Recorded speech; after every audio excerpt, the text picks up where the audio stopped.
I stood there in the intensely bright Colorado sun, squinting towards the vacant location where our car had been just 10 minutes prior. My wife, Chloe, along with her companions, Isla, Stephanie, and Lauren, had disappeared. Initially, I assumed it was simply one of their foolish practical jokes. They constantly engaged in behaviors like this, pushing limits, assessing precisely how much disrespect I would endure before finally reacting explosively. After 5 years of marriage, I had become accustomed to their petty schemes. The way they would mock me, and how Chloe would participate rather than defend me. However, this instance felt fundamentally different. My cell phone remained connected to the car charger, and my wallet was stored securely in the glove compartment. All I possessed were the faded t-shirt and jeans I was wearing, accompanied by a mounting dread in my stomach as time continued to elapse.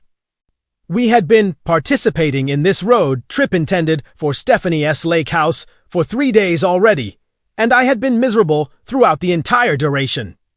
Chloe had pleaded with me to join, suggesting it would be an opportunity to connect with her group. I was not fond of the proposition. Her companions consistently treated me as an outsider, throwing out sarcastic remarks and private jokes that I was not privy to. Nevertheless, I went along because I cared for her. Or, at least, I believed I did. The fueling station was situated completely isolated in the wilderness, merely a dusty, small rest stop located off the main highway, marked by a flickering advertisement sign and a solitary gas pump. I had gone inside briefly to use the restroom, assuming they would wait for me. They habitually waited. Yet, this particular time, they did not. An hour elapsed. I walked back and forth on the broken asphalt, kicking small stones, repeatedly assuring myself they would return momentarily. I waited for the sound of tires grinding gravel and for Chloe's voice shouting, "Caught you!" But the highway remained silent. After 2 hours, sweat was running down my neck and my throat felt parched. I continuously recalled the events of the last few days. The sly expression Stephanie wore when she intentionally spilled coffee onto my lap. How Lauren quietly whispered something to Chloe that caused her to giggle while glancing in my direction. How Isla simply observed the whole thing with her conceited little smile. I ought to have anticipated this outcome. They had clearly been preparing for some action, and I had been too foolish to perceive it. A large truck stopped, its motor vibrating loud enough to pull my focus away from my thoughts. The driver, a large man sporting a gray beard and a dirty baseball cap, leaned his head out the window. "Are you doing all right, friend?" "You've been standing there quite a while," he inquired. His tone was rough yet compassionate, and the realization struck me forcibly. I was definitely not all right. They were not going to return. Chloe was definitively not coming back. I took a deep swallow, trying diligently to maintain a steady voice. "Yes, my ride abandoned me. Do you think you could possibly offer assistance?" I requested. He nodded his head, acting as if encountering someone stranded in this area was commonplace. "Get in! Where is your intended destination?" he responded. I genuinely did not know where I was going. Back home, back to Chloe, to the life we had established. But as I climbed into the truck's cab, something profound changed within my psyche. 5 years of her mocking me, dismissing my concerns, allowing her friends to treat me like garbage. All those stored feelings surged up powerfully and intensely.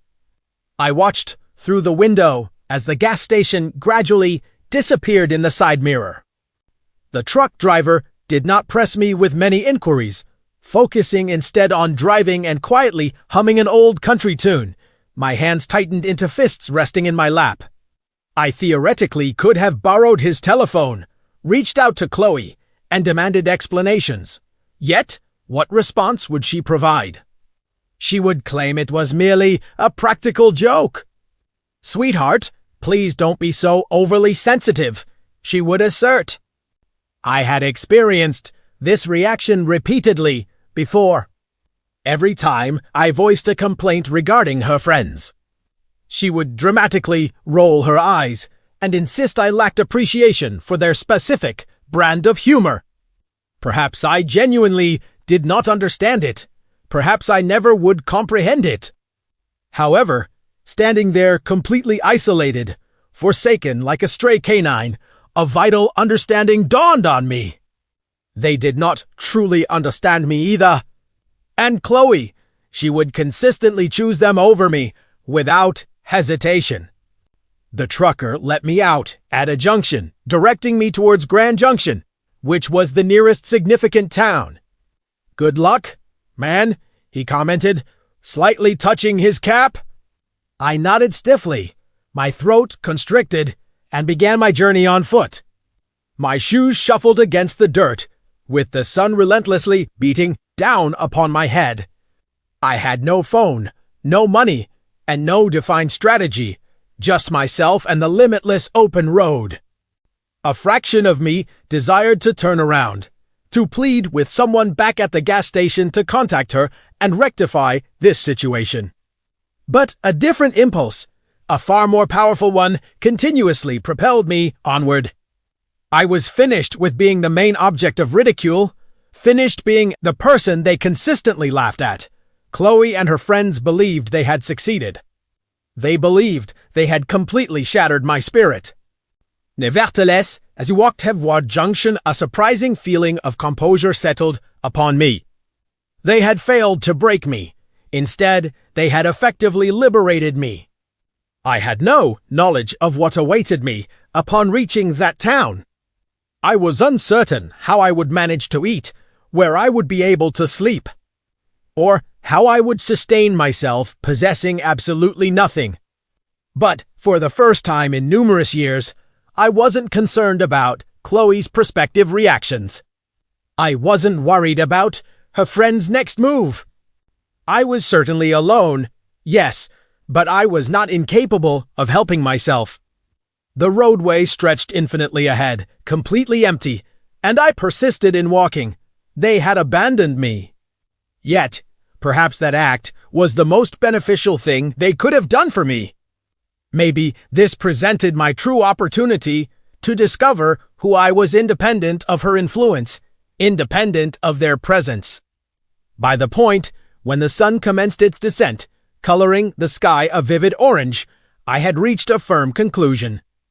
I was absolutely not going back. Not back to Chloe, nor back to that prior existence. Whatever the future held was entirely mine to construct.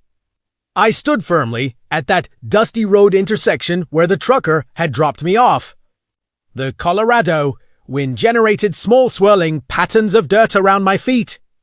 Grand Junction lay ahead somewhere, but I lacked a reliable map, a phone, or even a single coin to my name, possessing only the clothes I wore, and a mind filled with rapidly circulating thoughts.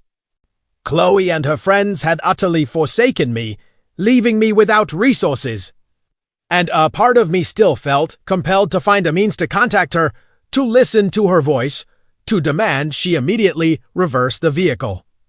But then the memory resurfaced, how she had laughed when Stephanie accidentally caused my beer to spill at the lake house.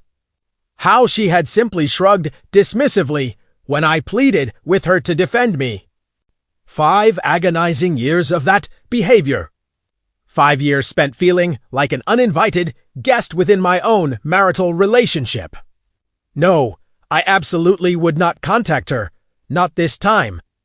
I started walking toward the town, my sneakers making a grinding sound on the gravel road.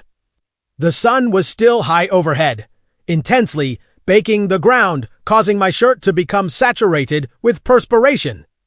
I didn't know how distant Grand Junction actually was. Likely several miles, but I felt completely indifferent. Each individual step felt like a determined choice, as if I was consciously leaving her behind one footprint at a time. My thoughts kept returning abruptly to the gas station specifically, to the exact moment I emerged from that filthy restroom and noticed nothing but vacant pavement. They definitely planned this, didn't they? Chloe, Stepanie, Isla and all of inside there as they rapidly drove away, believing that abandoning me would be extremely amusing. I could almost distinctly hear Chloe declaring, "He'll sort it out." He always manages to. Well, I was indeed figuring things out now, just definitely not in the manner she anticipated. A pickup truck approached noisily, and I held out my thumb, hoping someone would stop and offer a lift. The driver, a guy with a scruffy beard and a worn flannel shirt, slowed his vehicle and leaned out the window. "Require a ride?" he asked, observing me cautiously, as if he was unsure whether I presented potential trouble. "Yes, I'm heading towards Grand Junction," I replied, maintaining a steady tone. He nodded his agreement. "Jump in." "I am traveling in that direction." I quickly climbed into the passenger seat, greatly appreciative of the respite. The truck's cabin smelled strongly of motor oil and tobacco smoke, but it was certainly preferable to walking. "What exactly is your situation?" he inquired as we proceeded along the highway. I hesitated momentarily, then simply shrugged. I was deliberately left behind by individuals I mistakenly thought I could rely on. I elaborated. He responded with a grunt, indicating he had encountered similar stories previously. "That occurs more frequently than you might imagine out here," he noted. He dropped me off at the boundary of Grand Junction, near a cluster of low-lying structures and a flashing traffic signal. "Take care, man," he instructed before driving away. I remained standing there, absorbing the surroundings. A modest town featuring a blend of aged, brick businesses and modern chain establishments. People were going about their daily lives as if everything were completely normal. But for me, everything was severely wrong. No wallet, no valid identification, absolutely no method to authenticate my identity. I desperately required assistance, and rapidly. I noticed a sign designating a shelter for the homeless situated a few blocks further. A plain structure with a cross emblem painted on its side. The very idea made my stomach churn uneasily. Me, resorting to a shelter, but truly, what feasible alternative did I have? Inside the building, the lighting was poor, and the air carried the scent of strong bleach and stale coffee. A man positioned behind the counter looked up. His name badge identified him as Roy. He appeared older, approximately 50, possessing a shaven head and a strictly practical, serious gaze. "Are you lost or simply without funds?" he queried, scrutinizing my appearance. "Perhaps both," I conceded, gently rubbing the back of my neck. I was intentionally abandoned out on the highway. No financial resources, no phone, completely without anything, I explained clearly. Roy maintained his composure. "It happens frequently." "Do you have a name you can provide?" "Yes. Mike," I stated, reasoning that adhering to the truth was the easiest approach for the moment. He extended a clipboard holding a form towards me. "Complete this information. We will ensure you have a bed for tonight. Starting tomorrow, we will systematically address the remaining issues," he directed. That night, I rested on a narrow cot in a shared room occupied by numerous snoring strangers, continuously gazing up at the ceiling. My brain refused to cease its internal activity. Chloe's face repeatedly manifested in my thoughts. Her voice, her distinct laughter. I actively wanted to harbor hatred towards her, yet a fragment of my heart still longed for her to miraculously appear, to declare that the entire event had been an egregious error. However, Roy's precise words resonated deeply with me. "Tomorrow, we'll figure out the rest." He wasted absolutely no time. The following morning, He instructed me to sit down, provided a cup of weak coffee, and formulated a tangible strategy. You are going to need identification to accomplish anything substantial. Obtaining employment, setting up a bank account, whatever the need is. This procedure requires significant time, but we will initiate the application process. In the meantime, you urgently require cash resources. I nodded silently, feeling completely inadequate. Is there anywhere actively hiring? I inquired. Roy allowed a slight smirk. There is a local diner located down the street. The proprietor is a formidable older woman named Jacqueline. Mention that I personally directed you to her, he advised. The diner was a low, modest establishment titled Jackie's, equipped with characteristic red vinyl seating booth and an operational jukebox tucked into the corner. Jacqueline was working behind the counter. She was a lean woman in her 60s, notable for the tattoos winding up her arms and a vocal tone resembling rough gravel. Roy informs me, "You require employment," she stated bluntly, not even momentarily pausing from polishing the counter surface. "Yes, I absolutely do," I responded, shifting my weight nervously on my feet. "Do you have anything available?" She scrutinized me intensely, as if attempting to penetrate my very being. "The dishwasher abruptly quit yesterday. The compensation is poor. The work hours are lengthy. If you dare to pilfer anything from me, you are finished. Begin immediately." I blinked in surprise, momentarily taken aback, but confirmed with a nod. "All right, I accept the position." She tossed an apron in my direction, and just like that, I found myself diligently scrubbing plates in the rear section, hot water irritating my hands. It wasn't an impressive job, but it represented something genuinely mine. No, Chloe, no insulting friends mocking me, just myself and an immense quantity of soiled dishes. Roy paid a visit later, that same week, assisting me with submitting the necessary documents for a replacement identification card. "You are managing quite well, Mike," he commented, offering a supportive pat on my shoulder. I still harbored doubts. Yet, I continued pushing forward. The shelter rapidly became my temporary residence. Jacqueline's diner served as my crucial lifeline. I made no attempt to contact Chloe. I didn't even consider trying. Each night, I collapsed into exhausted sleep, but it was a satisfying, productive type of fatigue. I was actively rebuilding my life entirely from scratch, and the feeling was growing that perhaps, just potentially, I could successfully navigate this situation. I woke up daily on that shelter cot experiencing the same dull back pain, surrounded by the consistent noise of snoring and coughing from the other men nearby. A few weeks had elapsed since Chloe and her friends callously abandoned me at that gas station. I was still adapting to this new existence, scrubbing dishes diligently at Jacqueline's diner, sleeping in a borrowed bed, and wearing donated clothes.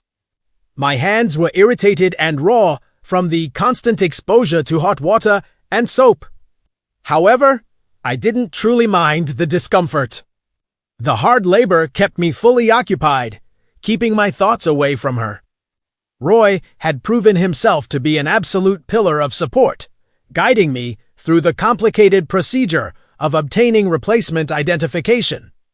It requires a certain amount of time, he had assured me, handing over a thick stack of bureaucratic documents.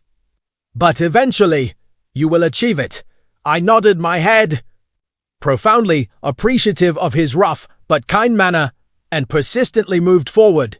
The diner now encapsulated my entire existence. Jacqueline permitted no slacking. She'd bark orders from the counter, her sharp eyes catching every mistake. "Accelerate your movements, Mike. We don't possess unlimited time," she would loudly admonish. Despite the harshness, there was no actual malice in her tone. I worked double shifts whenever feasible, carefully accumulating currency in a small envelope concealed beneath my cot. My first paycheck was meager, but it was sufficient to buy an inexpensive prepaid cell phone from the gas station down the street. I held the device in my hands, noting the plastic's pristine appearance, and experienced a surge of something akin to genuine pride. It was certainly not luxurious, but it belonged solely to me. Purchased entirely with my own earned money, not Chloe's funds, nor anyone else's resources. I had successfully reached a point where I no longer required her presence. Then the telephone calls commenced. I had possessed the phone for only one day when it vibrated audibly in my pocket while my arms were submerged deep in soapy water. I dried my hands hastily on my apron and retrieved the phone. Chloe's contact number illuminated the display screen. My stomach immediately sank. I permitted the phone to ring, observing it intensely as though it might physically harm me, until it automatically transferred the call to voicemail. 1 minute later, the notification icon for a message appeared. I knew I should have refrained from listening, but one proceeded regardless. Her voice played back, sounding tentative and strained, suggesting she had carefully rehearsed her words. "Mike, where exactly are you? We genuinely waited for you. It was purely meant as a joke. We're so worried. Please contact me immediately," the recording pleaded.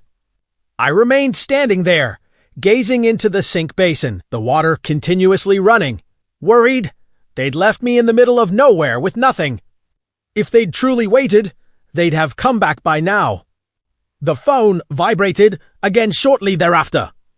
This time, the caller was Stephanie. I hit play on her voicemail, and her tone was drastically different. Completely self-satisfied and casual. "Come on, friend. You absolutely must concede that the whole situation was hilarious. Call us back. Seriously, hilarious." I gripped the telephone so vigorously that the skin over my knuckles turned stark white. That's what I was to them, a recurring joke. A funny anecdote to share and laugh about while drinking at the lake house. More calls came after that. A massive influx of communication. Chloe again, subsequently Lauren, and then Stephanie, accumulating text messages and voicemail notifications. "We genuinely miss you. Where have you gone?" This ceased being amusing a while ago. I scrolled slowly through every message, my chest feeling constricted, my head swirling with confusion. Chloe's chosen words consistently echoed: insincere anxiety, feigned distress.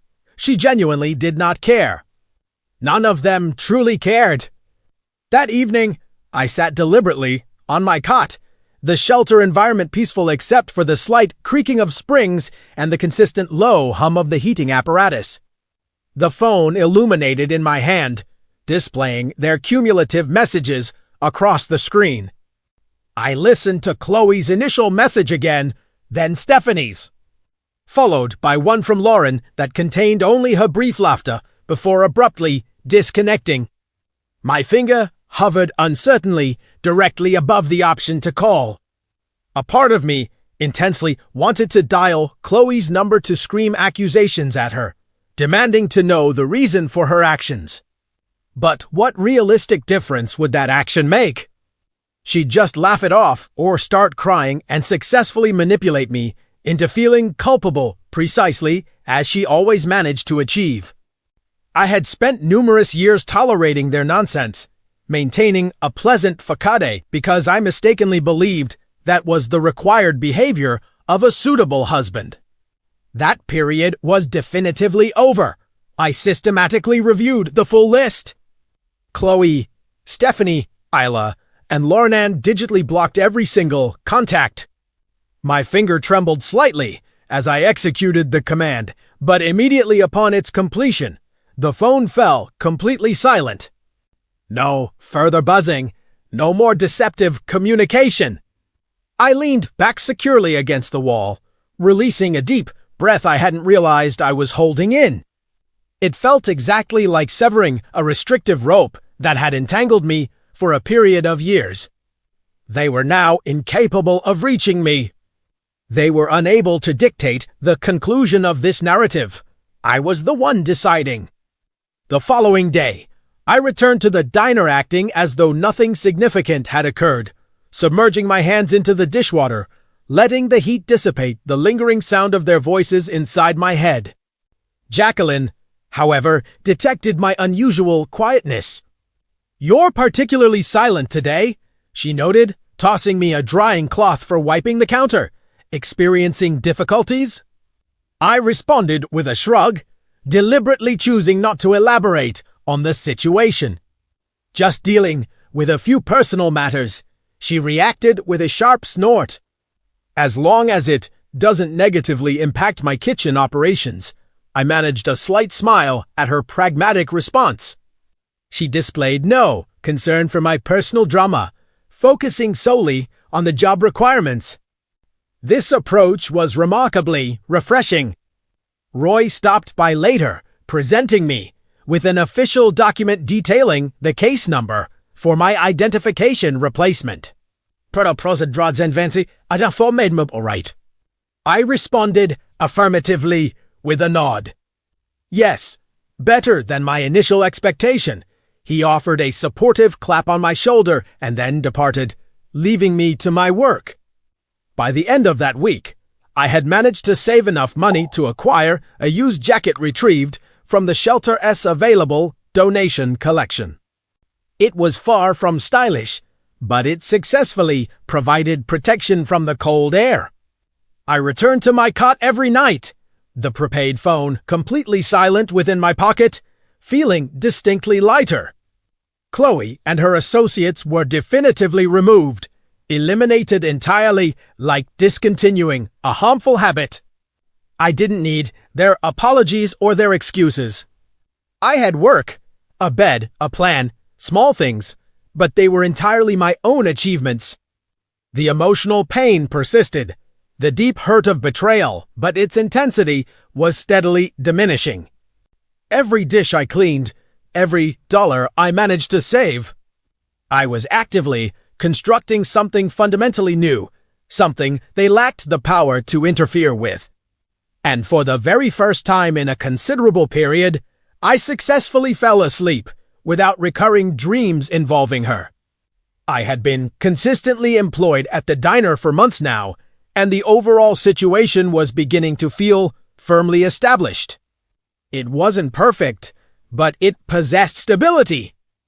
The shelter still functioned as my base, but I'd accumulated sufficient savings to transition into a minuscule studio apartment situated directly above a local laundromat in Grand Junction. It was not spacious, consisting merely of a single room containing a sagging mattress, a basic hot plate cooking appliance, and a bathroom so compact I could hardly rotate within it. Nevertheless, it was entirely mine. No longer using shared cots. No more communal snoring from strangers. Just a personal key in my pocket and a door that I had the ability to securely lock. Jacqueline had clearly observed my dedication to hard work at the diner and had promoted me to the position of prep cook, which naturally resulted in increased working hours and slightly higher earnings. I'd spend time chopping various onions and carefully peeling potatoes in the back area, the rhythmic motion of the knife keeping my hands engaged and my thoughts quieted. It required demanding physical labor, but the feeling was satisfying, like I was genuinely acquiring something of value.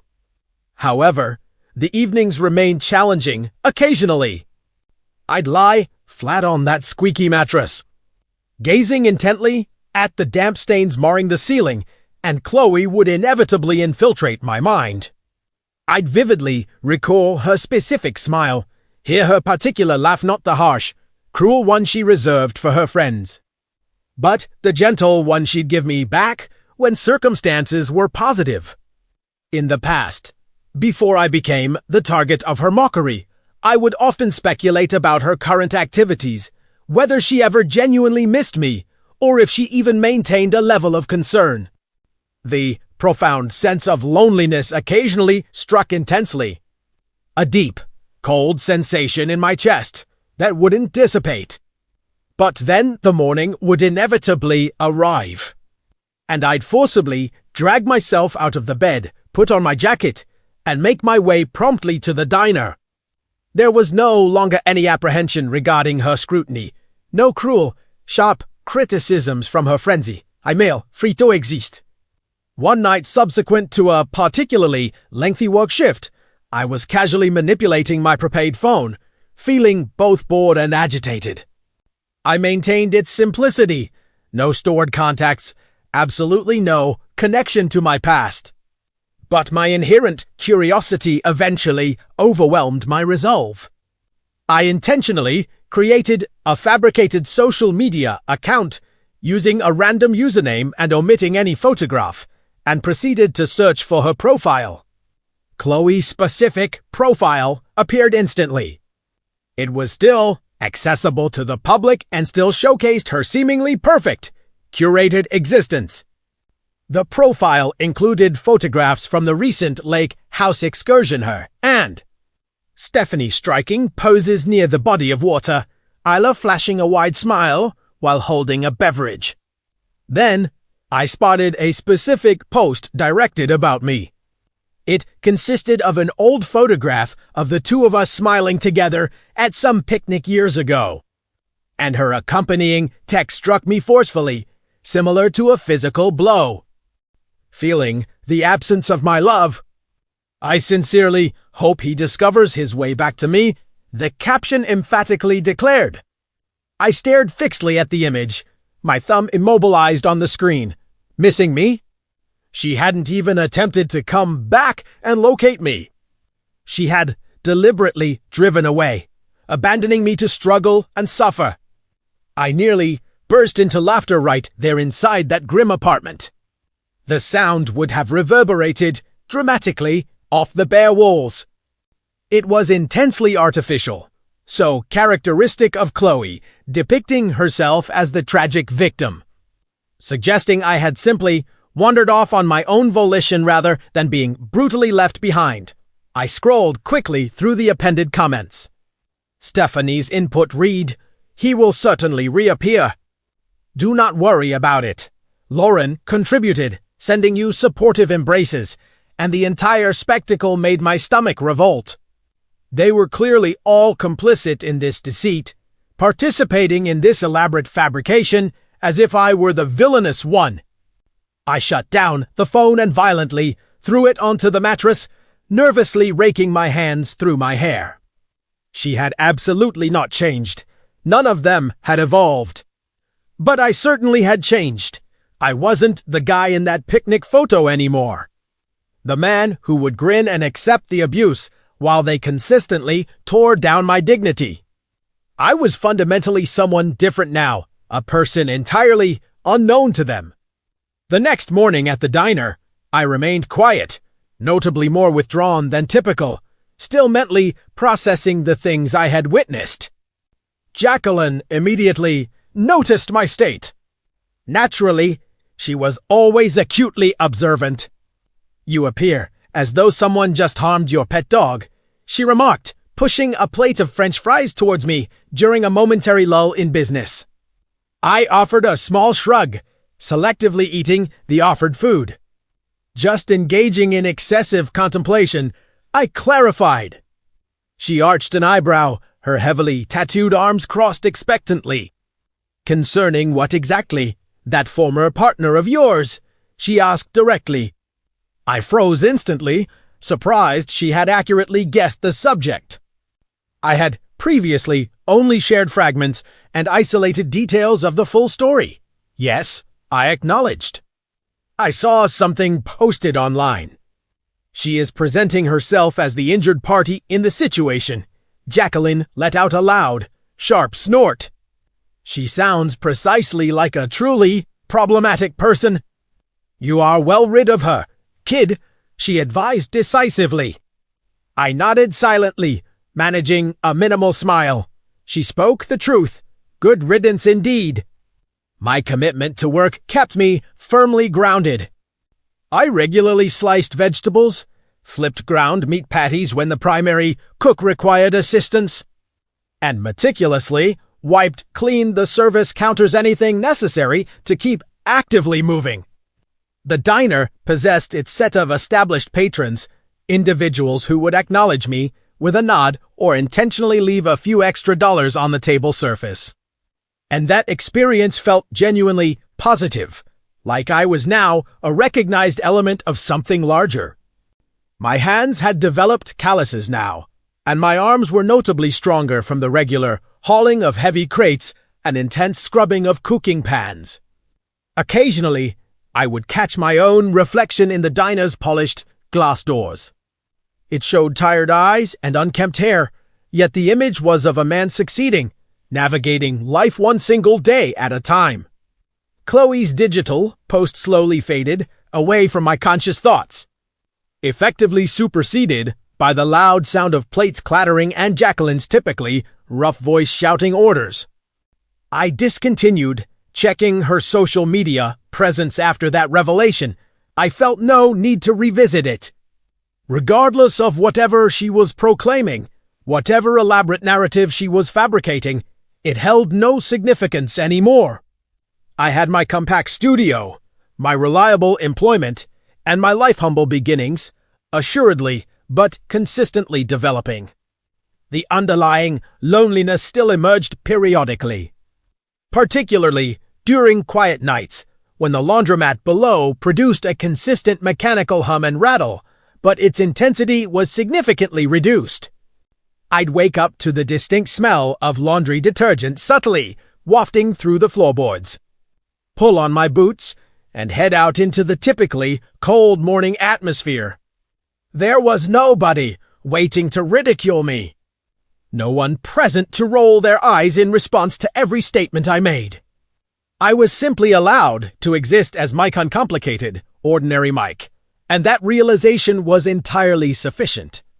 For the first time in many years, I felt definitively grounded on solid terrain, rather than slowly sinking into metaphorical quicksand. True freedom was not characterized by loudness or ostentation.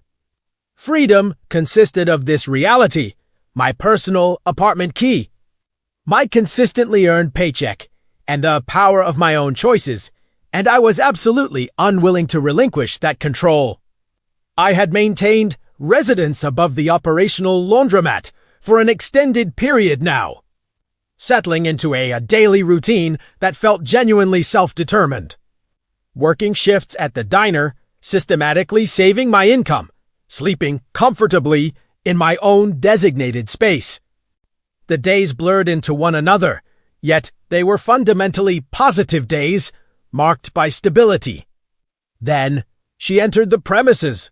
Sienna, she commenced visiting Jacqueline's diner twice weekly, consistently occupying the very same windowside booth, always accompanied by a significant pile of medical textbooks and a pen actively held in her hand.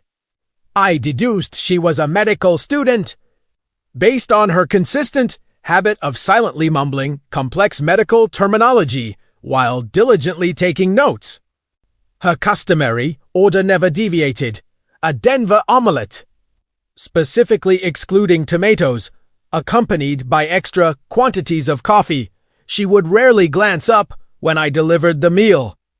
I would occasionally observe her, finding amusement in how thoroughly engrossed she became in her studies that her fork would suspend midway to her mouth for a full 60 seconds before she acknowledged its position. I remain uncertain why I initiated playing small tricks on her. Perhaps I was experiencing boredom. Maybe I simply desired to determine if I could provoke a smile from her. I frequently exchanged my official name tag with arbitrarily invented names. Bob one day, Steve the next, Carl after that, simply to see if she would become aware of the change. Initially, she didn't catch on, too deeply absorbed in her books. But one specific morning, I approached her table with the name Rusty conspicuously pinned to my shirt. And she finally raised her gaze. Her eyes narrowed slightly, quickly darting to inspect the tag, then immediately back to examine my face. "Your designated name tag is incorrect," she stated. Her voice soft but authoritative, delivered as if she were formally diagnosing a condition. I grinned widely, taken by surprise. "Is that so?" I retorted, despite knowing the tag was indeed wrong. My actual name was Mike, and she had never inquired about it. She produced a very slight smirk and immediately returned her attention to her detailed notes. That interaction constituted our first genuinely meaningful moment, and the memory persisted with me. My work successfully kept me busy, yet Sienna rapidly became the anticipated high point of my weekly schedule. She'd show up, order her usual selection, and I'd find excuses to visit her table refilling her coffee supply, efficiently removing her finished plate, or simply asking if she needed anything further. She'd nod or mumble a thanks. But that specific smirk remained vividly in my thoughts, like a personal challenge directed at me. One day, she entered the diner appearing visibly stressed and fatigued, her hair disheveled, and her stack of books notably heavier than usual. A difficult evening. I inquired gently, placing her coffee mug down. She exhaled deeply, tenderly rubbing her eyes. "Examinations. I haven't slept properly in 2 full days," she lamented. I nodded sympathetically, choosing not to press for further detail, but I discreetly positioned an extra hash brown on her plate while her attention was diverted. She noticed the addition, glanced up at me momentarily, and stated, "You are quite deceptive." I merely responded with a slight shrug. "I must somehow ensure you remain alert," I replied. Our very first outing together was completely unplanned. She arrived late one evening, dressed differently in jeans and a smart top, rather than her typical utilitarian sweatshirt, and informed me that her planned companions had canceled a booking at an upscale pizza establishment located across town. I refused to let the reservation go to waste. She mentioned, partly speaking to herself, then looked directly at me. "Are you available?" "Sure, Sked." I was actively wiping the counter surfaces, my work shift nearing completion, and Jacqueline was within audible distance. "Proceed, young man," Jacqueline barked, gesturing dismissively. "You are of no utility to me if you stand around looking gloomy." Consequently, I went with her. We shared a pepperoni pizza and a communal pitcher of soda beverage. And she genuinely laughed a full, heartfelt laugh when I recounted the story regarding my changing name tags.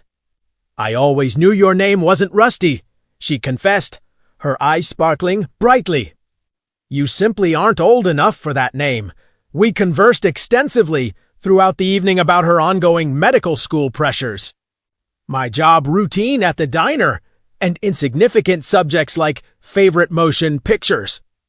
The exchange flowed easily and felt completely natural, as though we had possessed a deep acquaintance for an indefinite period. 6 months following that night, she officially relocated into my modest studio apartment. The space was undeniably confined. Her extensive collection of textbooks occupied fully half the available area, and we frequently bumped into each other while preparing meals on that miniature hot plate. But I remained unconcerned. She'd study late into the night, her reading lamp casting a glow while I slept, and I'd wake up to the sound of her quietly reciting anatomical terminology in her slumber. It was surprisingly soothing.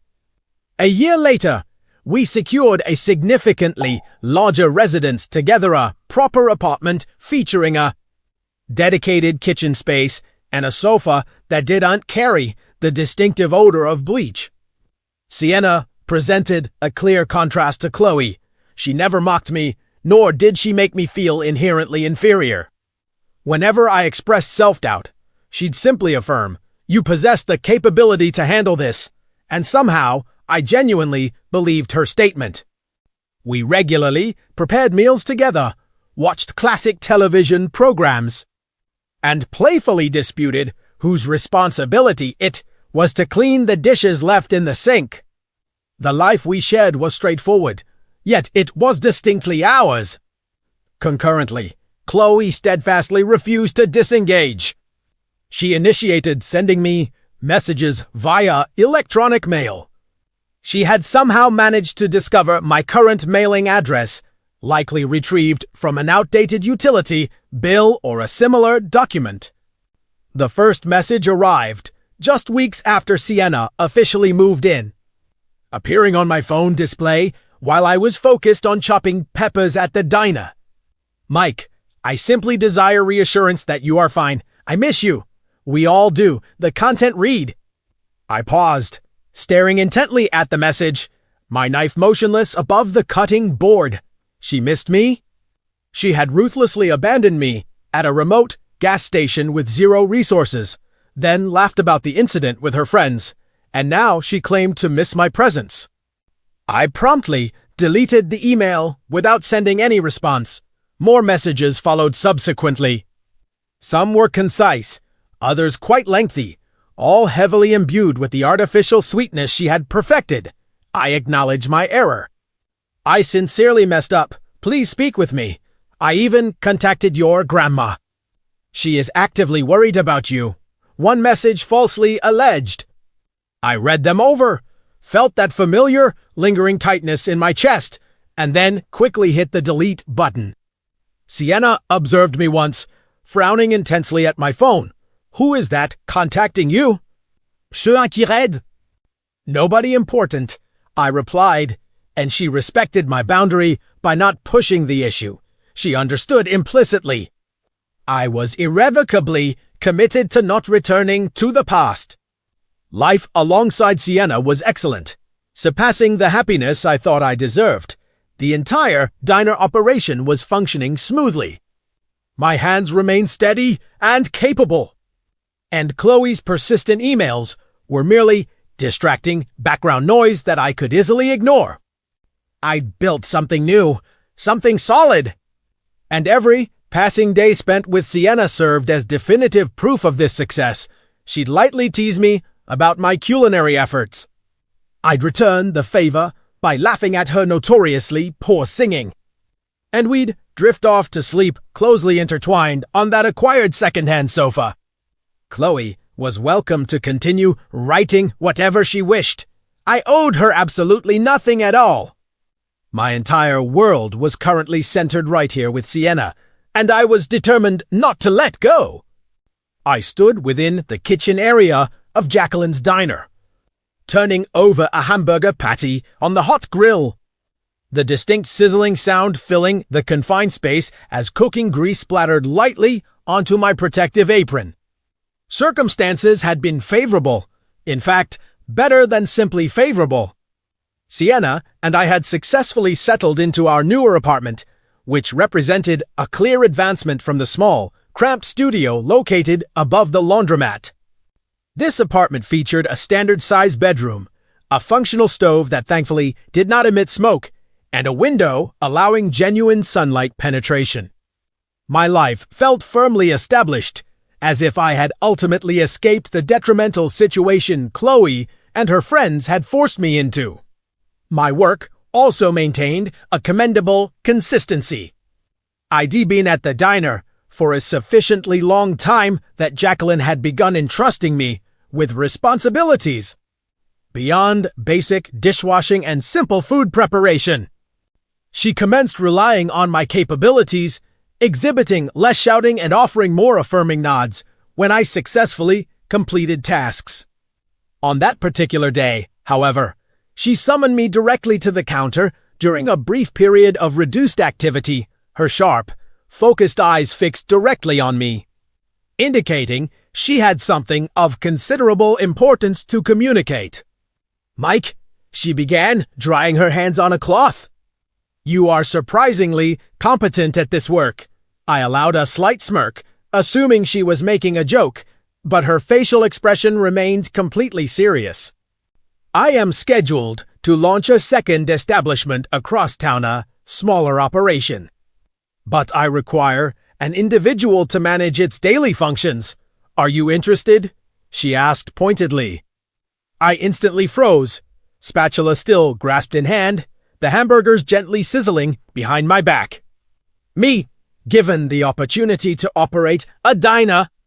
I had certainly progressed from cleaning plates to cooking food, of course, but assuming management control over an entire business location. Are you being serious? I inquired, my voice sounding more strained than intended. She let out a brief snort. Do I appear to be joking to you? You possess the necessary skills. Work diligently. Do not steal from the till. Do not complain constantly. Provide a clear yes or no response. My head began to spin rapidly. Just 1 year prior, I had been unceremoniously dumped at a remote gas station with absolutely nothing. Now, I was being extended this remarkable opportunity. I nearly declined the offer, convinced internally that it represented some elaborate deceptive scheme mirroring Chloe's past practical jokes. Tate Fevning! I sat on our sofa, which I now considered truly mine, staring blankly at the television without actually absorbing the content. Sienna returned home from an intense, late study session, deposited her bag near the entrance, and noticed me sitting motionless. What is the matter? She asked gently, removing her footwear. I informed her about Jacqueline's offer, my voice deliberately lowered, as if articulating the words might potentially jinx the outcome. She wants me to take charge of running her new diner location. Me, placed directly in command. Sienna gently lowered herself onto the couch next to me, her knee lightly touching mine. And you are currently contemplating rejecting the offer. She deduced correctly, reading my emotional state as she always did effortlessly. I responded with a shrug, gently rubbing the back of my neck. I honestly don't know the answer. What if I make significant errors? I voiced my concern. She firmly took hold of my hand, her grip reassuringly secure. You're already effectively managing half of that current location anyway, assisting with customer orders. Successfully fixing issues when she's yelling at someone else. Simply formalize the role. You are entirely capable of handling this responsibility. Her persuasive words struck me profoundly, like a forceful encouragement I hadn't realized I urgently required. She exhibited absolutely no doubt in my abilities. Not even for a fleeting moment. And that feeling was entirely unfamiliar, somewhat strange, and overwhelmingly positive. Chloe would have undoubtedly laughed dismissively, perhaps asking something like, "You, a manager?" And her friends would have quickly joined in the mockery. But Sienna simply maintained eye contact, looking at me with unwavering certainty, and I confirmed my decision with a nod. Okay, I am going to accept the position, she responded with that subtle smile I cherished, and gently rested her head onto my shoulder. That is good. Now, cease dwelling on the situation. We have dishes requiring attention. I laughed softly, the heavy emotional weight slightly receding. And we collaboratively washed the remaining dishes. She humming an off-key melody, while I playfully splashed water at her. The following day, I communicated my yes to Jacqueline. She responded with a grunt, indicating she had anticipated that exact response, and immediately presented me with a set of operational keys. Ensure you do not accidentally incinerate the establishment, she cautioned, before returning her focus to counting the accumulated cash. The newly acquired diner was a humble, unpretentious establishment. It featured metal tables, a simple counter area, and a kitchen space barely sufficient for two people, but its operation was fully entrusted to me. I started the following week by establishing staff schedules, submitting necessary supply orders, and actively cooking whenever the service line became overwhelmed. Initially, the situation was chaotic. Waitresses forgot specific customer orders, and I accidentally burnt one entire batch of fries. But I systematically managed to resolve the difficulties. Sienna's assessment was correct. I had been performing these managerial tasks already, just without the official title. The establishment began operating efficiently, with regular clientele consistently arriving, and Jacqueline even paid a supervisory visit once, nodding like she approved. "Not entirely bad, young man," she commented. And I experienced a feeling of self-worth greater than I had felt in years. Then Chloe's recurrent emails resumed. I was occupied at the new diner, verifying inventory levels on my phone, when the message abruptly appeared. "Mike, your grandmother has been actively inquiring about your well-being. Please assure us that you are still alive," the email requested. My stomach felt a sudden, unpleasant twist. Grandma, she had consistently been kind, even continuing to send me greeting cards after my marriage to Chloe. But Chloe invoking her name now was clearly a manipulative tactic. It represented a contemptible effort to reel me emotionally back in.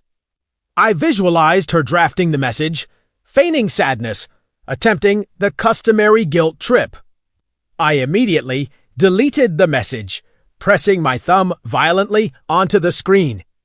She absolutely did not possess the right to use my grandmother as leverage against me. Not after the extent of her betrayal. I admittedly hadn't contacted my family recently, but I would address that myself, not through her coercive interference. I forcefully channeled my energy into managing the diner following that incident, diligently keeping my hands occupied to prevent my thoughts from straying. The business was steadily increasing its activity, truck drivers stopping regularly, local residents engaging in friendly conversation with me as if I were one of their own. I'd come home to find Sienna studying diligently at our kitchen table. Her books widely dispersed, and she'd always inquire about my workday. "Good," I'd consistently reply, and truly mean the assessment. We'd collaboratively prepare dinner, nothing extravagant, typically just simple pasta or hamburgers, and discuss her academic courses, the events of my day, and our joint future aspirations. Chloe's persistent emails continued to accumulate, filling up my digital trash folder, but I refused to open or read them. She had become a mere phantom, an inconsequential shadow I possessed the ability to completely disregard. My tangible life was right here now, the thriving diner, Sienna, the jangling keys in my pocket. I had been abandoned previously, forced to independently resolve my predicament, and I had successfully done so. Now, I was constructing something vastly superior, something permanently beyond their destructive reach. Every night, upon securing the diner, I would drive directly home to Sienna, experiencing the sensation of a man who had finally achieved genuine stability. I was skillfully preparing eggs in the kitchen of my third diner location, the one situated strategically at the outskirts of town, when my phone vibrated noticeably within my pocket.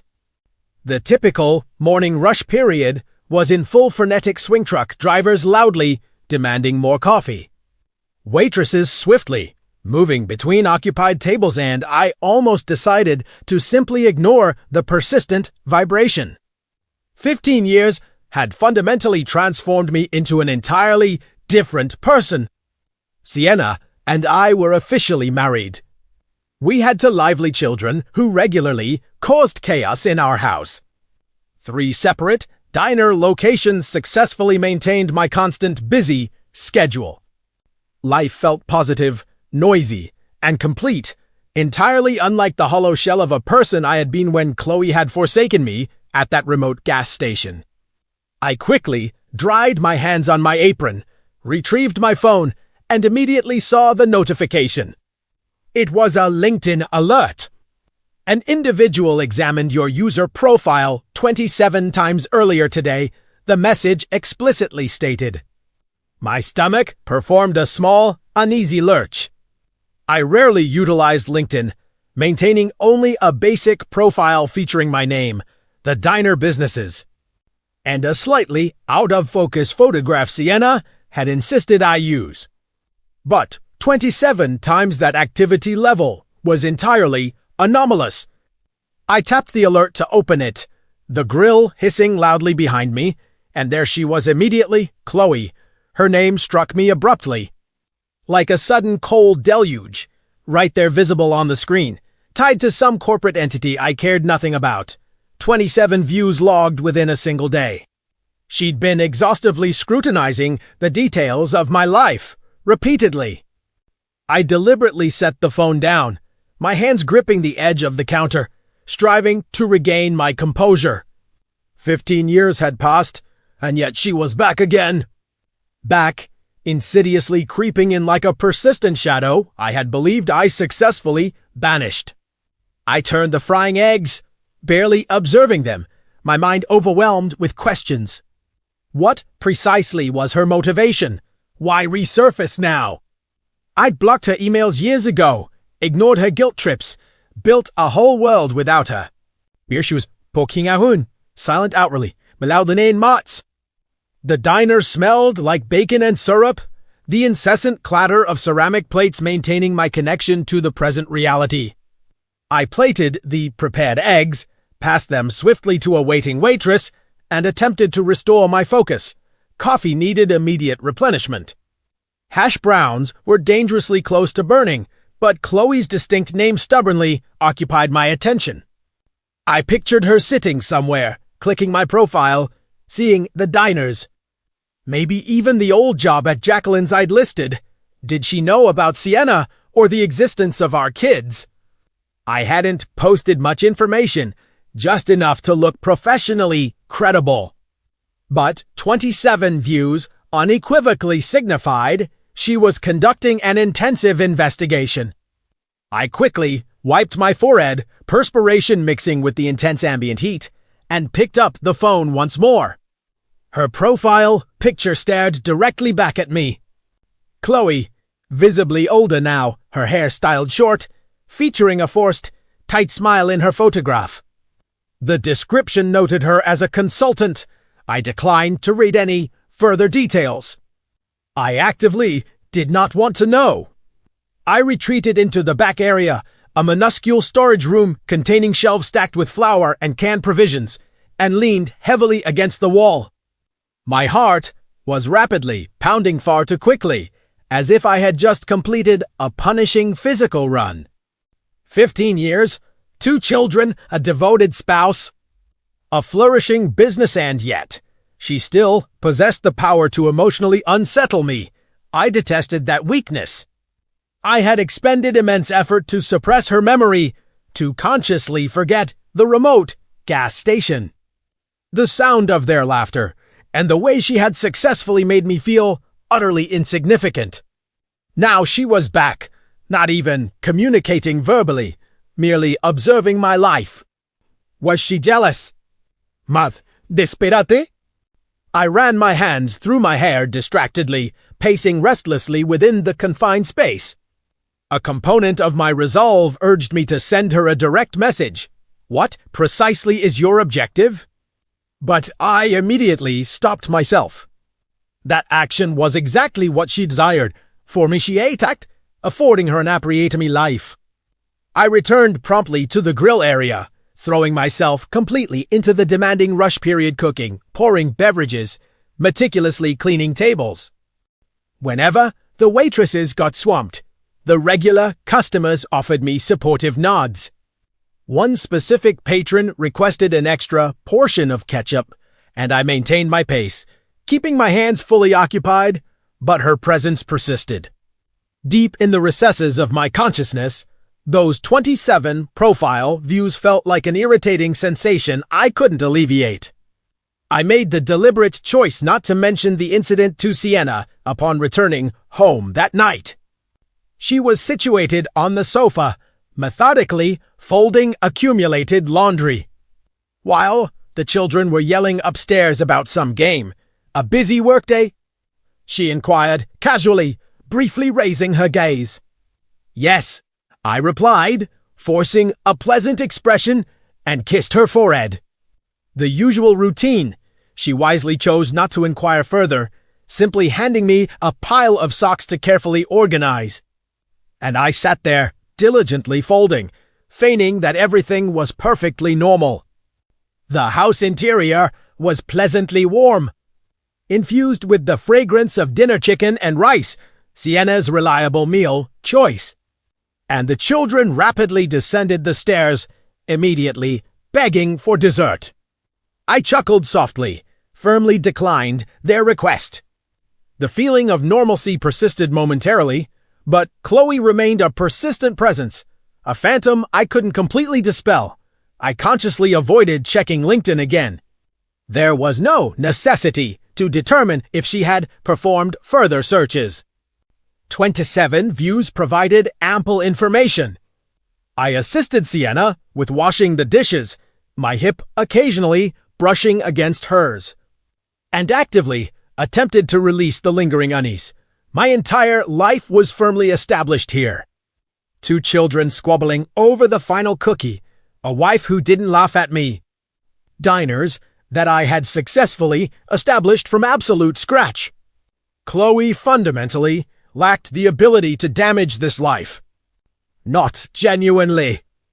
Nevertheless, I retired to bed that night with her name still echoing in my thoughts, staring fixedly at the ceiling, while Sienna peacefully slept beside me. The following day, I was actively pouring coffee at the very first diner when my phone vibrated once more. I avoided looking at the screen, just pushing the device deeper into my pocket. If the communication originated from her, I truly didn't want to know the content. I'd spent years locking her out, and now she was subtly attempting contact, quiet but relentlessly persistent. I concentrated fully on my demanding work: the grill, the service counter, the cash register operations. I kept my hands constantly in motion, maintaining a steady vocal tone. She was out there somewhere in the external world, but I was firmly rooted here, maintaining my strength. Whatever her goal was, whatever manipulative strategy she was employing, I was not going to yield to the temptation. Not right now. Not ever, if I could successfully prevent it. I was meticulously wiping down the main counter surface at the original diner location, the specific one where Jacqueline had first employed me when. The front door chimed, and they all 3 entered: Chloe, Stephanie, and Isla.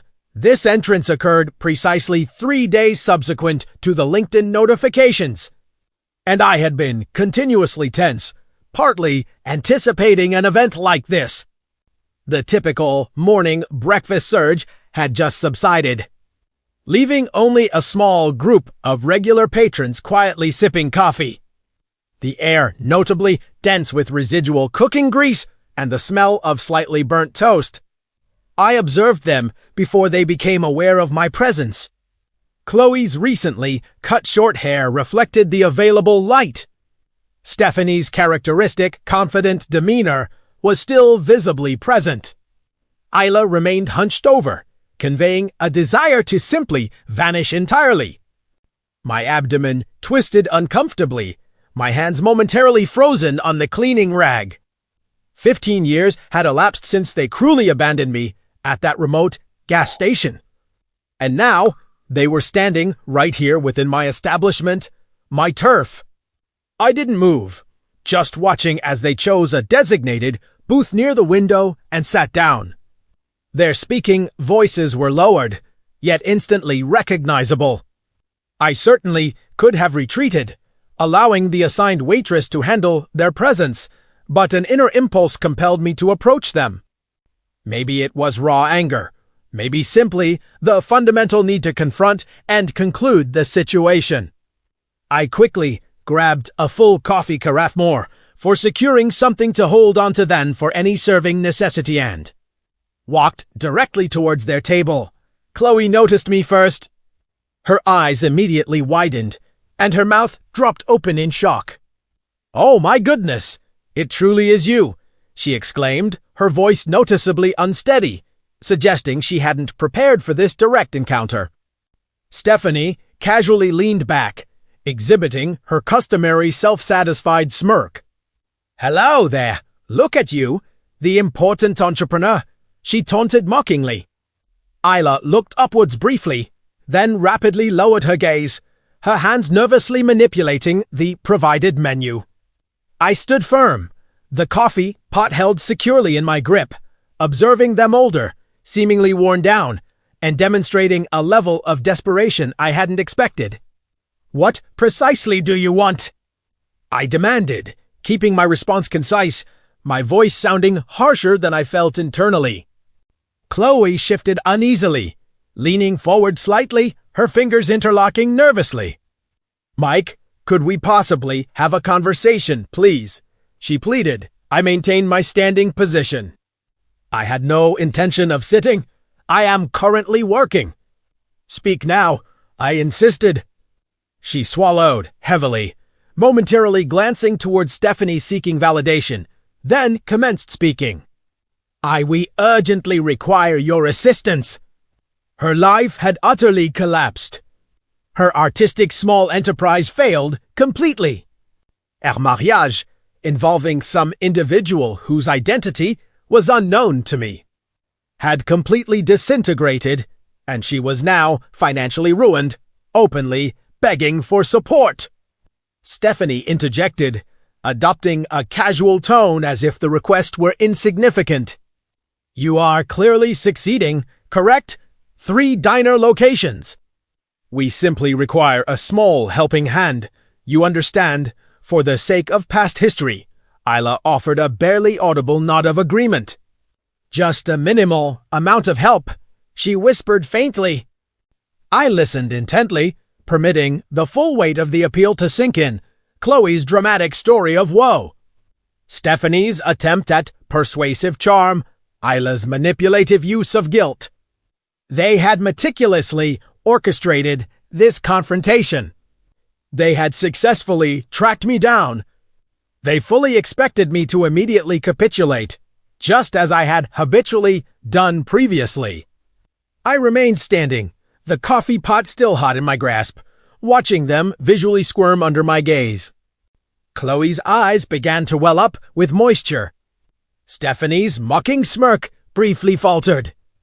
Isla systematically tore the edge of her paper menu into small pieces. I vividly recalled her extensive LinkedIn surveillance, 27 profile views, followed by their abrupt arrival here, thinking I would instinctively surrender because of my past patterns. "Wait right here," I instructed, turning away decisively. I walked directly towards the manager's office, a tiny, cramped enclosure containing a desk and a substantial pile of receipts. My heavy work boots echoed loudly on the flooring. They wanted money. After callously abandoning me with nothing, laughing about it, they genuinely believed I would simply provide them with cash. I deliberately sat down, the chair emitting a distinct creaking sound, and stared blankly at the wall surface. My hands shook marginally, not due to fear, but intense anger. I could have verbally abused them, forcefully ejected them from the premises, but I maintained control. I retrieved a standard envelope, carefully wrote out a check amount, and returned to the dining area. They were still seated there, whispering nervously, their heads immediately snapping up as I approached. I placed the sealed envelope directly in front of Chloe, watching as her fingers quickly grabbed it, her face momentarily illuminating with expectation. She immediately opened the envelope. The check amount was $73.50. This figure represented the precise cost required for a Greyhound bus ticket from Grand Junction back to their original location. The price 15 years in the past. Her momentary smile instantly vanished, and her breath caught audibly. Stephanie aggressively snatched the check, staring intensely at me with visible anger. What in the world is the meaning of this sum? She snapped, defensively. I leaned closer towards the table, maintaining a low, steady vocal tone. That amount represents what it would have personally cost me to return to your location on that specific day. One chose not to utilize those funds. You will receive absolutely nothing beyond that figure. Chloe's mouth opened slightly, but no audible sound emerged. Stephanie furiously shoved the check back towards me. You are a complete jerk, Mike. After every historical event, she yelled accusingly. I interrupted her speech immediately. After every historical event, you people abandoned me. You openly laughed at my plight. Consider this gesture as me demonstrating unusual generosity. Isla visibly flinched, her hand curling into a fist, but she chose to remain silent.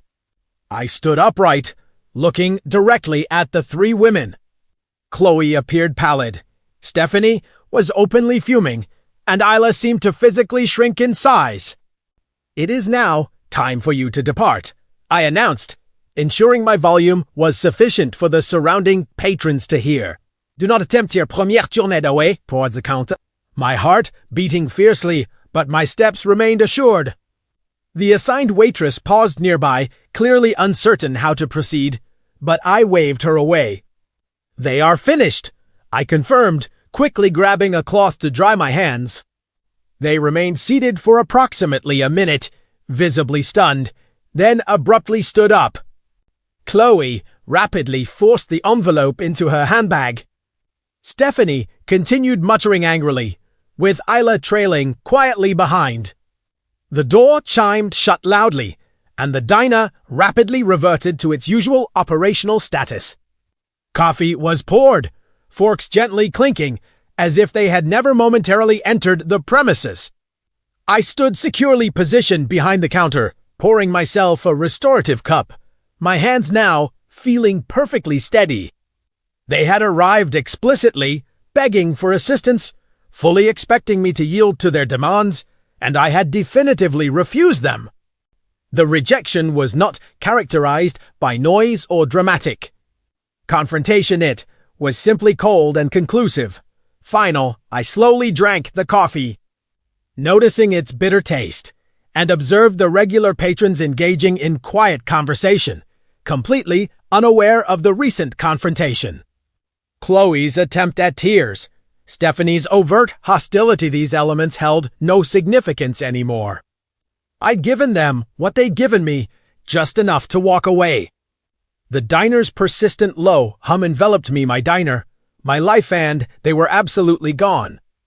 I successfully completed my work shift, securely locked the establishment, and drove home, feeling the heavy emotional weight receding further with every mile traveled.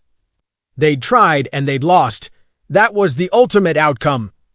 I leaned against the diner's expansive front window, the glass surface cold against my forearm, watching Chloe, Stephanie, and Isla out in the gravel parking area. And now, they were engaged in a fierce argument, behaving like children caught engaging in theft. Stephanie's voice was undoubtedly loud, her hands vehemently slicing the surrounding air, her face contorted intensely, appearing as if she genuinely wished to strike something. Chloe stood stationary, the envelope crushed tightly within her fist, staring downward at the ground, her shoulders visibly slumped. Isla deliberately hung back from the dispute, her arms rigidly crossed, looking deeply distressed, as if she might suddenly flee or possibly begin crying. Maybe both reactions were imminent. I couldn't discern their actual words through the insulating glass, but there was no necessity to hear them. They had entered explicitly begging, fully believing I would submit, and I had successfully dismissed them. Now, their group dynamic was visibly deteriorating, and I simply observed the scene, feeling absolutely nothing emotionally. The descending sun was low, vividly painting the entire parking lot surface orange, causing their elongated shadows to stretch dramatically across the gravel. Stephanie aggressively poked a finger towards Chloe, her mouth moving rapidly, likely accusing her of being responsible for bringing them here and ultimately ruining their plan.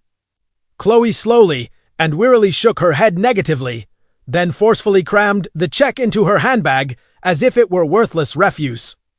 Isla subtly shifted her position, briefly glancing towards the diner, her eyes momentarily meeting mine before she quickly averted her gaze.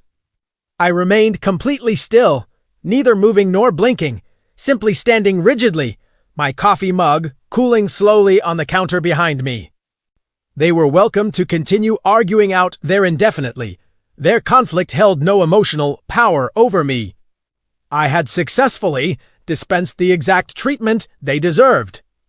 I had decisively concluded the chapter on 15 years of enduring their mistreatment, and that was the final resolution. I turned deliberately away, retrieving the mug and taking a long sip. The coffee was cold now, and noticeably bitter, but I felt indifferent. The diner maintained a quiet atmosphere, with just regular customers lingering over their pie portions. The jukebox softly played a familiar, vintage melody. I meticulously wiped down the counter surfaces, moving slowly and deliberately, permitting the cleaning rags to absorb the residues of the day.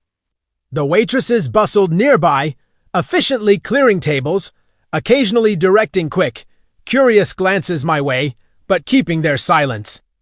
They knew something had happened. Those three women entering, me emerging with that envelope, but I offered no explanation. "Are you functioning well, Mike?" one asked directly, stacking collected plates. "Yes," I answered briefly and sharply, and immediately resumed wiping. I harbored no desire for their intrusive questions. I didn't want to prolong the incident. Chloe and her accompanying group were gone, and my involvement was definitively finished. Driving home, the truck's engine emitted a low, resonant growl beneath me. The road ahead remained dark, illuminated solely by my cutting headlights. My hands maintained a firm grip on the steering wheel. My mind remained fixated on the preceding scene, Chloe's reaction when she saw the specific check amount. Stephanie's visible hostility, Isla's complete silence. The act of shutting them down should have been completely satisfying, and largely it was. But there was this residual, minor irritation, a small, persistent worry I couldn't entirely dismiss. They had appeared genuinely desperate, completely defeated. Chloe especially, with her distressed narrative concerning the deterioration of her life circumstances. 15 years ago, I would have been overwhelmingly concerned.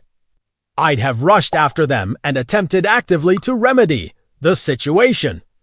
Now, I had simply watched them leave. The familiar sight of my house emerged into view, lights illuminated. Sienna's car securely parked in the driveway, and I exhaled a deep breath. This stable reality was genuine. My family, my established life, not the illusions they represented.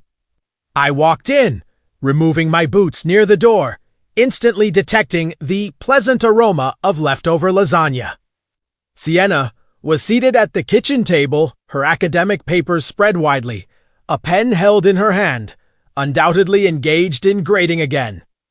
The children were located upstairs, their voices muffled, most likely tucked into their beds, yet certainly not asleep. "Shulukep lo Arnos." "Hello," she greeted softly, then perceptively tilted her head. "Are you all right?" I confirmed with a nod, then pulled a chair and sat opposite her, placing my hands flat onto the table's surface. "They unexpectedly visited," I stated, keeping the news simple. Her eyebrows elevated slightly, but she patiently waited for details. "Chloe, Stephanie, and Isla came here specifically requesting monetary assistance. I provided them with bus fare money and instructed them forcefully to leave." She gently set down her pen, leaning back, her eyes fixed steadily on my expression. "Bus fare?" she queried, a little smile tugging her lips. I told her the exact amount, $73.50, the precise financial cost required for them to travel back from Grand Junction all those years in the past. I described Chloe's expression when her expectation failed. How Stephanie had openly raged. How I had ultimately turned and walked away. Sienna listened attentively, her hand resting calmly on the table, maintaining her characteristic composure. When I concluded my narration, she reached across the table, her fingers gently touching mine. "They are unable to seize anything from you that you don't willingly give them," she asserted, her voice carrying a firm, quiet resolution. I gazed directly at her, allowing those precise words to deeply resonate, and confirmed with a nod. "Yes," I responded, my throat suddenly constricted. She offered my hand a reassuring squeeze, then returned her focus to her grading papers, leaving me sitting there, feeling the residual heavy weight lessening slightly. She didn't require further explanation. She understood the core of the issue. She understood me, and that comprehension was entirely sufficient. We consumed the leftover food later, just the two of us, the children having finally settled down and quieted upstairs. I absent-mindedly poked at the lasagna portion, my head still partially preoccupied by the confrontation in the parking lot. Stephanie yelling, Chloe staring, Isla shrinking. It ultimately held no importance what they chose to say externally or who they chose to assign blame to. They'd come for a handout, and I'd given them a mirror instead. Sienna didn't ask more, just talked about the kids' our son's upcoming mathematics assessment. Our daughters recently developed preoccupation with sketching images of cats. I smiled, nodded my head, letting her pull me back to now. After we cleaned up, her hip gently brushing against mine near the sink, I felt fully composed again. That night, while reclining in bed, listening to Sienna's slow, rhythmic breathing next to me, I stared into the darkness of the ceiling. The house structure creaked softly, the children momentarily shifting in their respective rooms, and I mentally reviewed the entire incident. Those three women inside my diner, then outside in the parking area, visibly fracturing under the pressure. They couldn't touch this. My family, my diners, my identity. I'd shut the door, locked it tight, and they were on the other side where they belonged. The minor irritation persisted, certainly, but its strength was rapidly diminishing. Sienna was right. They got nothing unless I voluntarily granted it to them. And I'd effectively given them the conclusion. I closed my eyes, permitting the day's events to recede, and slept soundly, permanently finished with the specters of their past influence. I stood within the confines of our kitchen, actively stirring a pot of homemade chili simmering on the stove, the pervasive scent of various spices filling the ambient air. Several weeks had elapsed since Chloe, Stephanie, and Isla had unexpectedly visited my diner since ID handed them that specific $73.50 check and subsequently watched them argue in the parking area. I hadn't seen them since that day, not a single call, not one email, not even a subtle indication on LinkedIn. They were truly gone, genuinely gone this time. And I could profoundly sense the relief. A deep sense of peaceful quietude that settled over everything, much like the calm following a powerful storm. Life proceeded routinely. Sienna diligently grading academic papers at the table. The children actively chasing each other throughout the backyard area. The diner establishments consistently thriving with regular patronage. It was entirely mine. All of it. And they completely lacked the capacity to impact it. I'd ceased instinctively looking over my shoulder. I'd stopped anticipating the next unwanted intrusion. The chili mixture bubbled gently, steam ascending, and I performed a taste test. It definitely required additional salt, perhaps a sharper hint of pepper. Sienna briefly glanced up from her immense stack of tests, her reading glasses sliding slightly down her nose. "The aroma is wonderful," she commented, offering that subtle smile I loved. It certainly retorted, grinning back, and she has leave. The children burst abruptly into the kitchen from outside, our son triumphantly waving a stick covered in mud. Our daughter loudly announcing a bug she had successfully located. "Get out, both of you, and thoroughly wash up," I ordered emphatically, pointing explicitly towards the sink area, and they grumbled slightly but complied, splashing water everywhere in the process. It was complete chaos, noisy and disorganized, but it belonged entirely to us. Chloe's face, the insincere tears she tried to sell me, faded marginally more each day, successfully substituted by this tangible reality. My employment was also highly satisfactory. I divided my time strategically across the 3 diner locations, cooking hamburgers, meticulously verifying inventory levels, and engaging in lighthearted banter with the waitresses. The established clientele now recognized me personally, Old Tom with his specific coffee order, the truck driver known for generous tipping, the woman who perpetually requested supplementary napkins. They would always nod their acknowledgement, stating "hello, Mike," and I would reciprocate the nod, experiencing a genuine sense of belonging. Jacqueline stopped by the initial diner location one morning. Her tattoos were noticeably faded, but her intense glare remained sharply focused. "You haven't managed to ruin it," she declared, carefully observing the surroundings, then offered a quick, approving pat on my shoulder before leaving abruptly. That constituted extremely high praise coming from her. I chuckled quietly to myself while pouring coffee for a customer's table, reflecting upon the extensive distance I had successfully traveled from being a nobody abandoned at a gas station to achieving this present success. I no longer dedicated time to checking Chloe's activities. No utilization of fabricated social media accounts. No late night, unnecessary scrolling through data. I had performed that action once many years prior, witnessing her portrayal of the grieving, abandoned spouse. But now, I felt no need whatsoever to possess that information. She existed somewhere in the world, living whatever life she had managed to create subsequent to her business collapse and her marriage failure.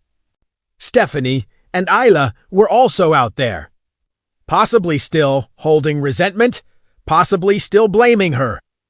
It held absolutely no significance.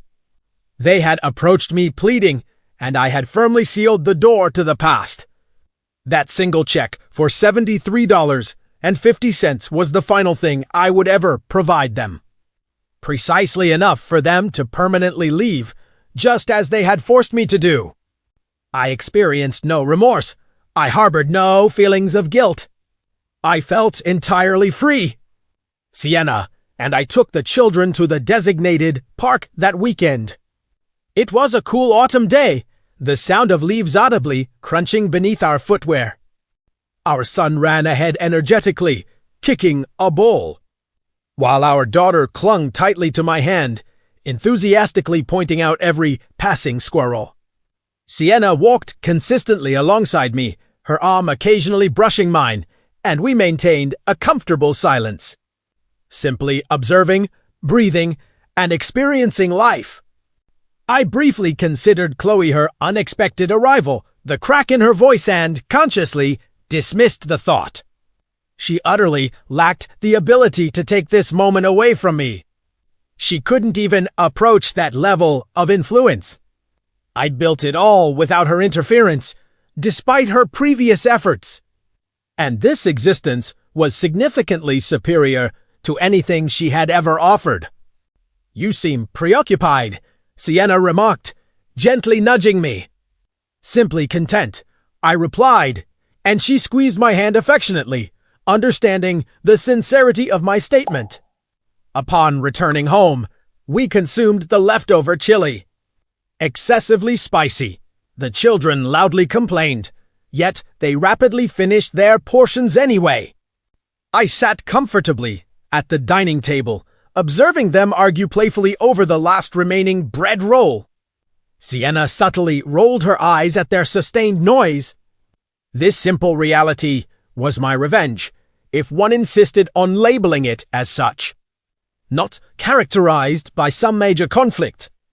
Not achieved by rubbing my success in their faces. Simply living authentically and living successfully. Chloe had intended for me to break down, to humiliatingly beg for my return. And I hadn't. I'd walked definitively away from that remote gas station, away from her influence, and continued my forward progression. Roy at the homeless shelter, Jacqueline's operational diner, Sienna's genuine laughter. Teskid.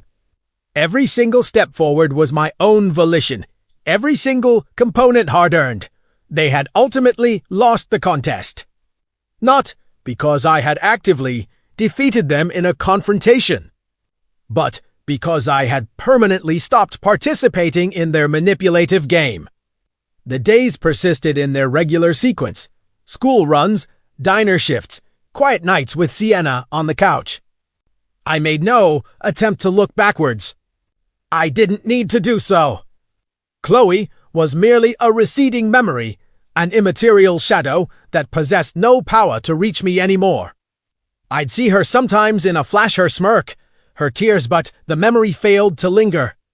I'd simply increase the radio volume, flip another hamburger, or affectionately hug my daughter, and the image would completely fade. The diners continued to flourish. The kids grew rapidly. Sienna and I argued over trivial matters, such as whose turn it was to perform the lawn maintenance. Our life was simple, occasionally chaotic, yet absolutely perfect. I'd wake up early, brew fresh coffee, stand quietly in our kitchen gazing out at the yard, and feel the powerful presence of peace-deep, unwavering stability. One specific night, after the children were securely tucked into bed, I sat outside on the porch, a beer held casually in my hand. The air feeling refreshingly cool against my exposed skin. Sienna emerged from inside, wrapped cozily in a soft blanket, and sat down companionably beside me. "What thoughts are currently occupying your mind?" she inquired, her voice gentle. I took a lengthy sip of beer, staring up into the expanse of stars.